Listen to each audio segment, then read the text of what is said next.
Years ago, a young lady went to her gynecologist for a checkup. When she entered the examination room, she noticed a man standing in the corner with his arms crossed. Assuming the man to be a rookie doctor observing the proper way to conduct an examination, the woman disrobed and the examination proceeded.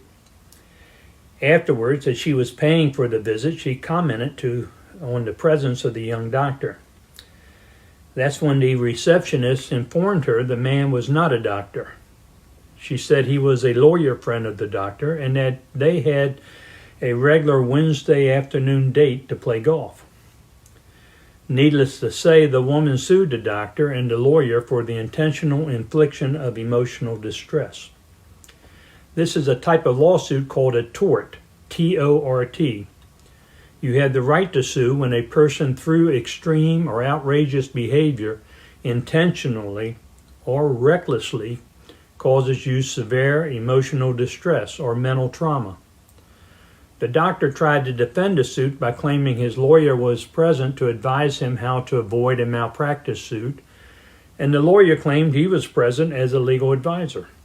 Of course, those defenses didn't work. They both lost their professional licenses and suffered a large monetary judgment. I tell you this story because there are significant parallels with the conduct of Trump and Elon Musk. Like the doctor, Trump has a serious professional job to perform, which is the running of the government. To accomplish that job, he should employ qualified professionals to ensure the absence of recklessness. Instead, he enlists his golf buddy, who wears a baseball cap and carries his 4-year-old son into the Oval Office, where he gleefully speaks of his plans to reduce the workforce, sends threatening emails, and dances on stage with a chainsaw to demonstrate his reckless destruction of people's livelihood. Trump's approval of this conduct has been recorded on videos.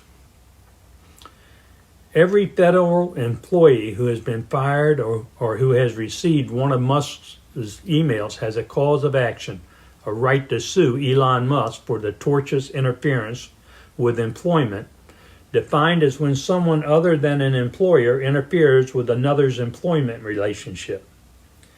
Those employees and their spouses each have a right to sue Elon Musk for the intentional infliction of emotional distress, which is defined as when a person through extreme or outrageous behavior intentionally or recklessly causes severe emotional distress or mental trauma to another person.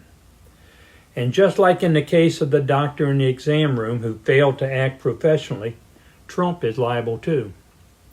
Unlike the previous information I have provided to encourage the seeking of enforcement of the 14th Amendment, the suits I suggest against Trump and Musk don't belong in the federal courts, but should be filed in your local county courts. These two grounds for lawsuits provide for the recovery of actual damages, the monetary value for the loss of a career, causing the loss of a home, etc. The law also provides for the recovery of punitive damages. Whenever one sues for punitive damages, the wealth of the defendant is admissible evidence so that a jury, after finding liability, can reasonably determine the amount that would actually be punishment and a deterrent for such future behavior. When the defendant is a billionaire, the punitive damages award can run into the millions, and your suits should ask for millions. You should understand the mechanics of such a lawsuit. In whatever state, not federal court, you file your suit in, the defendant has to file a written answer. Considering that there are now over 200,000 federal employees entitled to bring these suits, not to mention their spouses, the legal costs for the defendants, Trump and Musk, are astronomical. Trump will be unable to avoid having to answer these suits. The immunity rule applies to criminal, not civil liability. Trump himself has filed suit against CBS while sitting as president and is maintaining civil suits even now. What's good for the goose is good for the gander. It is a cliche that every litigator dreams of someday having an extremely wealthy defendant who has committed an act making him liable for punitive damages.